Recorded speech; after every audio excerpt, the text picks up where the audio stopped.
Hold on. That's an eye catcher right there. You recognize it? The car?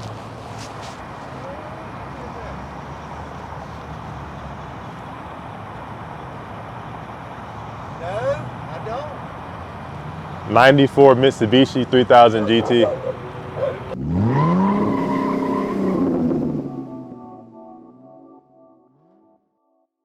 Back with Trent again, so Yes. let's go ahead and just start from the top though, because we might have some new viewers. Okay. So who is Trent?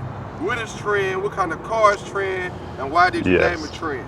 So Trent is a 1994 Mitsubishi 3000 GT VR4. And I think my younger brother gave me the name initially, and it's spelled T-R-E-N. And the reason why we went with Trent is because obviously the car looks super different, and I always thought of it like trendsetter because the car just stands out, and I wanted it to be something that catches people's eyes. Even without the body kit, without the wrap, just the 3000 GT by itself is already a pretty like out there sort of design for a car. It's really sleek, and then it has like a lot of timeless features on it, like the headlights, the way the body curves. Is just timeless. So I mean, the way you said that, timeless, and you smiled about it, man, you must really love this car, man.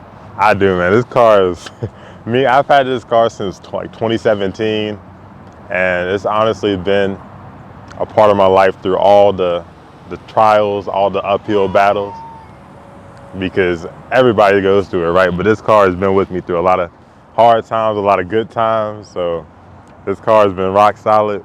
I have had issues. Of course, it's from 94, right? So over 20 years old, of course, you're gonna have issues with it. But for the most part, it's actually surprised me. It's been pretty reliable. And I think it's because the previous owner took really good care of it. And so it was definitely a blessing to get one that's like wasn't abused whenever I first got it. So when you talk about you've had problems, you don't have to talk about the exact problems, but let the people know that, because you know when it comes to the glory with cars, there's pain before that, man. So just like, can you just talk about some of the times, man, that you've been through stuff where it's like, man, yo, I love this car, but dang, man, it's just, I don't know, like, how, Yeah, talk about that? yeah, it's been a couple of times like that. So first off, since I've had the car, well, maybe since like 2 years after I've gotten the car, it's had some sort of electrical issue. Like I've probably gone through 20 batteries in this car. AutoZone should probably just cancel my my receipt, because I've replaced this battery so many times I haven't even like kept track of it. But there's something that kills the battery, and I've tried tracing it down. I've taken it to several shops, but if I leave the battery connected for more than like a couple of days at a time, then the battery will be completely dead, and I have to get it jumped.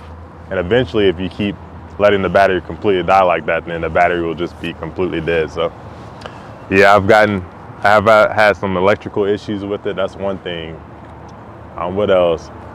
I had to replace the PTU and ignition coils. Had some electrical issues besides that, and then I've also, just since I've had it, I've had some unfortunate accidents in it. Nothing crazy, but I remember it was one day, the forecast, it wasn't even predicted to be a rainy day like that, like maybe like 20% rain. So I was like, oh, let me just take the car out for a nice little relaxing drive. So yeah, I'm driving, and the next thing you know, it just starts pouring down raining like crazy.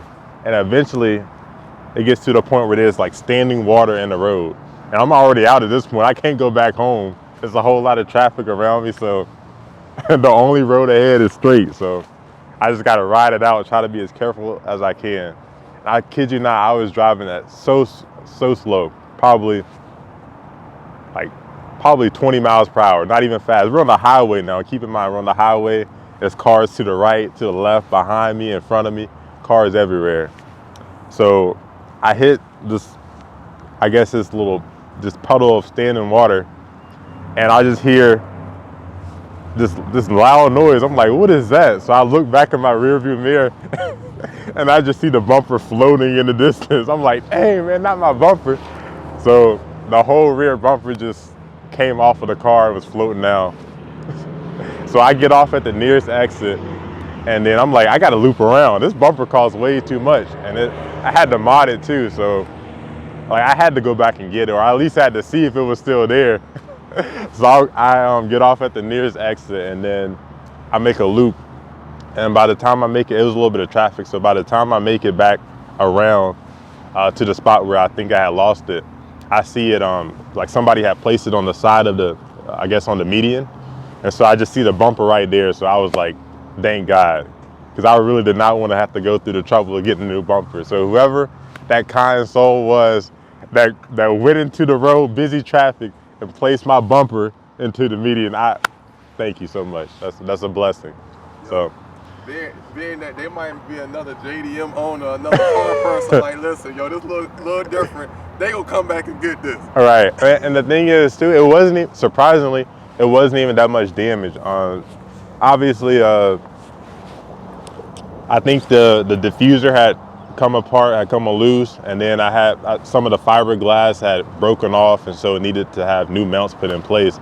But the damage wasn't as bad as you would expect, and so I was able to send it to a shop and get it remolded and get it rewrapped eventually. So now it's back on, and I'm really happy about that. But all right, so since we're at the rear of the car, when we did the first video, and anytime people see like little reels of the car, they always talk about the tail lights.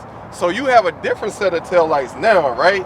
Yes, I do. So I think the last video I had the V1 Katana tails, and these are the V2. And the main difference is that instead of having individual LED lights, it's like one seamless design that goes all the way across. And so it just looks a lot more modern than the old one. And also the viewing angle of the last one. So if you looked at it from the side, it wasn't as bright as if you looked at it head on. But with this design, the light stays consistent no matter which viewing angle you're looking at it. So that was the main thing that I was like, okay, yeah, let me go ahead and get the V2s. That's how you feel? That's dope. So, do you want to shout out where you get these from? Because everyone always asks, man, where you get those tail lights from? I know I've tried to tell as many people as possible. I don't know why they keep asking. I've tried to tell them, but so it comes from Katana Tails. It's a guy who it's a really good guy. His name is Landon, and he started off making the RX-7 tail lights, and then I had a dream of getting some custom LED lights for this car. So I told him about it. I sent him like a little mock-up design, and we collaborated. We came together, and this was the final design that he came up with. And he's been super helpful. He's a great guy to work with, and now I consider him a close friend. So he was in Australia. I think now he's back in the States, so definitely hit him up if you want some tails. It should be a lot quicker.